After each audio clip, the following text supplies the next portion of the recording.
جی السلام علیکم ورحمۃ اللہ وبرکاتہ۔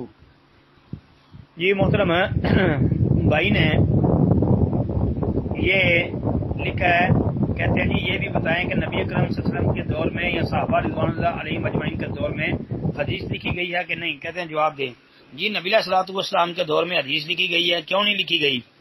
یہ تو منکرین حدیث ہی اس طرح کے اعتراض کرتے ہیں۔ اللہ کے نبی علیہ السلام کے دور میں حدیث لکھی جاتی تھی۔ دلیل اس کی ویسے تو کئی دلائل ہیں، ایک دو باتیں عرض کر دیتا ہوں۔ حضرت عبداللہ بن عمر بن عاص رضی اللہ تعالی عنہ وہ بیان کرتے ہیں کہ میں جناب نبی کریم صلی اللہ علیہ وسلم سے جو بھی سنتا ہر چیز لکھ لیتا، میں اسے یاد کرنا چاہتا تھا، لیکن قریشیوں نے مجھے منع کر دیا اور کہا کہ تم نبی صلی اللہ علیہ وسلم سے سن کر ہر چیز لکھ لیتے ہو، اور رسول اللہ صلی اللہ علیہ وسلم بشر ہیں، کبھی آپ غصے میں ہوتے ہیں اور کبھی خوشی کی حالت میں، تو میں نے لکھنا چھوڑ دیا۔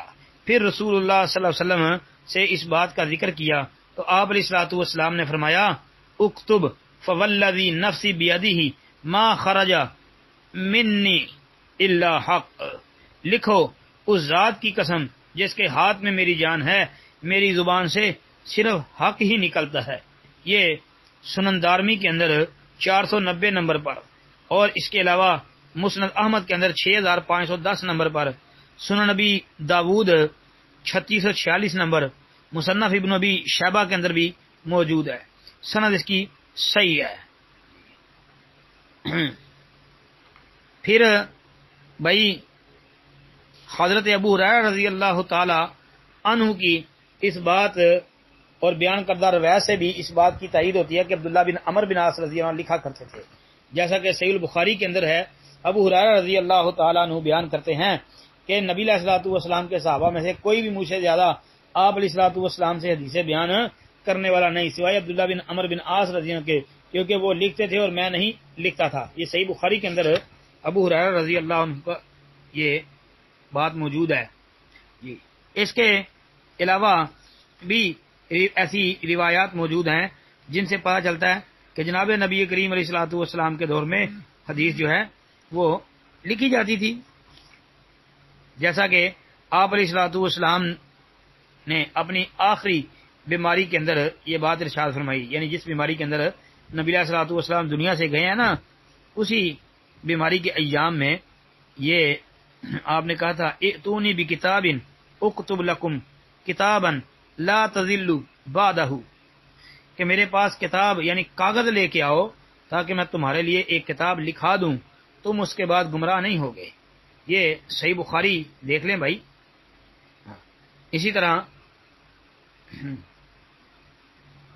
حضرت انس رضی اللہ عنہ کے متعلق آتا ہے کہ وہ اپنے بچوں کو یہ حکم دیتے تھے کہ بیٹو یہ جو علم ہے اس کو کتاب میں لکھ لو۔ سنن دارمی کے اندر دیکھ لیں 497 نمبر حدیث ہے، حسن درجے کی انشاءاللہ۔ پھر برا بن عازب رضی اللہ عنہ کے پاس جو ہے وہ لوگ بیٹھ کے لکھا کرتے تھے حدیثیں صحیح سند کے ساتھ، سنن دارمی کے اندر 509 نمبر پر یہ بات موجود ہے۔ اس کے علاوہ بھی جو ہے وہ بھائی ایسے دلائل موجود ہیں، مثلا مان بن عبد الرحمن بیان کرتے ہیں کہ میرے سامنے عبد الرحمن بن عبداللہ بن مسعود رضی اللہ تعالی عنہ نے ایک کتاب نکالی اور قسم کھا کر یہ کہا کہ ان کے والد عبداللہ بن مسعود رضی اللہ عنہ کے ہاتھ کی لکھی ہوئی کتاب ہے۔ یہ دیکھیں صحابی رسول نے اپنے ہاتھ سے کتاب لکھی ہے۔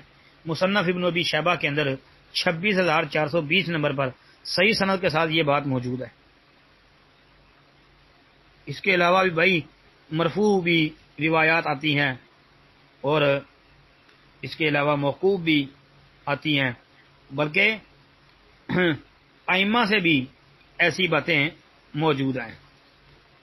تو اس لیے یہ بھائی حدیثیں اسی وقت سے لکھی جاتی تھی۔ حجۃ الوداع کے موقع پر بھی لکھنے کے دلائل موجود ہیں، جیسے کہ وہ ابو شاہ کے لیے کہا تھا کہ لکھ دو اس کو، اور بھی بھائی بے شمار دلائل آپ کو مل جائیں گے۔ اس حوالے سے آپ جو ہے نا خصوصی طور پہ سنن دارمی جو ہے نا اس کو پڑھیں تو انشاءاللہ آپ کو حدیث لکھنے کے حوالے سے، علم کے حوالے سے بہت زیادہ مواد جو ہے انشاءاللہ ملے گا اللہ کے فضل سے. اور پھر اس کے ساتھ صحیح بخاری کے اندر کتاب العلم وغیرہ کا بھی مطالعہ اگر ہو جائے تو وہ بھی بہت بہترین انشاءاللہ چیز ثابت ہوگی آپ کے لیے. السلام علیکم ورحمۃ اللہ وبرکاتہ.